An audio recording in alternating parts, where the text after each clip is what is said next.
എന്താ അറിയോ, ഇത് അവിടെ ചെല്ലുമ്പോ ഈ ബിഗ് ബോസ് വീടിന്റെ ഉള്ളില് ആരും നോർമൽ അല്ല. എല്ലാവർക്കും ഒരു പിരി 2 പിരിയൊക്കെ ഇളകി നിൽക്കാൻ പറ്റുള്ളൂ. അത് മനുഷ്യരായതുകൊണ്ടാണ്. ഇപ്പൊ ഈ ലോക്ക്ഡൌണിന്റെ ടൈമിൽ ഞാൻ എപ്പോഴും പറയും, ലോക്ക്ഡൌണിന്റെ ടൈമിൽ നമ്മൾ നമ്മുടെ സ്വന്തം വീട്ടിലാണ്. നമുക്ക് ഈ സാധനം ഉണ്ട് നമ്മുടെ കയ്യിൽ. ആരെ എപ്പ വേണമെങ്കിലും കാണാൻ, വിളിക്കുകയും സംസാരിക്കുകയും ചെയ്യാം. പാട്ടുണ്ട്, TV ഉണ്ട്, പോരാത്തതിന് നമുക്ക് എന്താ പറയാ ഇഷ്ടമുള്ള ഭക്ഷണം കഴിക്കാം, എല്ലാ ഫെസിലിറ്റി ഉണ്ട്.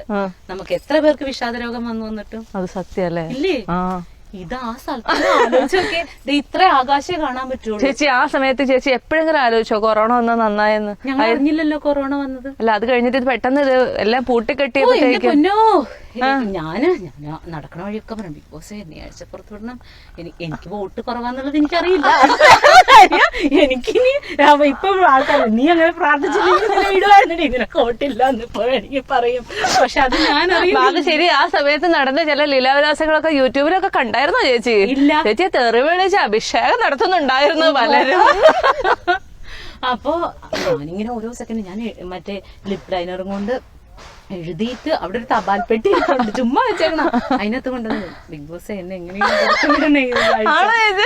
സത്യം എനിക്ക് ആ ഒരു ലിപ് ലൈനർ കൊണ്ട് എഴുതി. അപ്പൊ ചേച്ചിയുടെ ഒരു മാനസികാവസ്ഥ ഒന്ന് ആലോചിച്ച് നോക്കണം. വേറെ വഴിയില്ല, വേറെ ഒന്നും ചെയ്യാനില്ല. ഒരു ലിപ് ലൈനർ ഇതാകുമ്പോഴത്തേനും അതൊന്ന് കൂർമിക്കും, ഷാർപ്പൺ ചെയ്യാൻ വേണ്ടിയിട്ട് പോലും ഒരു ബ്ലേഡ്, ഒരു സാധനം ഇല്ല അവിടെ. എന്ത് വീടാന്ന് എനിക്കറിയില്ല. അയ്യോ എന്റെ പൊന്നേ. എന്നിട്ടാ അതുകൊണ്ടൊന്ന് ഞാൻ പെട്ടിയിലിട്ട് എന്നെ പുറത്തു വിടണം, എനിക്കിനി നിൽക്കാൻ പറ്റില്ല. കരച്ചിലോട് കരച്ചിലായിരുന്നു.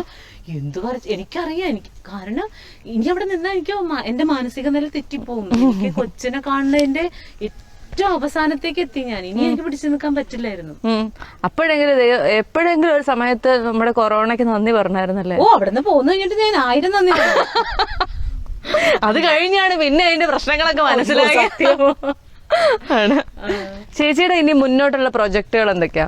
മുന്നോട്ടുള്ള പ്രൊജക്ട് ഒന്നിപ്പോ അളിയൻസ് മുമ്പോട്ട് പോകുന്നുണ്ട്. പിന്നെ തമിഴ് പടം ഇങ്ങനെ പറഞ്ഞ് റെഡിയായി ഇങ്ങനെ ഇരിക്കുന്നു. പിന്നെ എന്താ വെച്ചാല് ധ്യാനിന്റെ ഒരു പടം, മാക്സ് എന്ന് പറഞ്ഞൊരു കുട്ടി ചെയ്യുന്നൊരു പടം, അതിനകത്തുനിന്ന് വിളിച്ചിട്ടുണ്ട്. പിന്നെ തിരുവനന്തപുരത്ത് വെച്ചിട്ട് ബിജു സോപാനം നായകനാവുന്ന വേറൊരു പടമുണ്ട്. ഇപ്പൊ തൽക്കാലത്തേക്ക് ഷെഡ്യൂളൊക്കെ ഫില്ലാണ്. ചേച്ചി എന്താ ചേച്ചിയുടെ പ്രേക്ഷകരോട് പറയാനുള്ളത്? പ്രത്യേകിച്ച് അങ്ങനെ വലിയ കാര്യങ്ങളൊന്നും എനിക്ക് പറയാനില്ല. ഞാനിങ്ങനെ കുഞ്ഞു പ്രോഗ്രാമുകളും സിനിമകളൊക്കെ ആയിട്ട് ഒരു സൈഡിൽ കൂടി ഇങ്ങനെ പോവാണ്.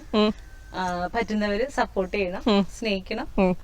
സിനിമകളൊക്കെ എല്ലാവരും കാണണം. ഇനിയിപ്പോ സിനിമകൾ കാണാനായിട്ട് ഇപ്പൊ OTT ഒക്കെ വേഗം കൊറോണയൊക്കെ മാറി എല്ലാവർക്കും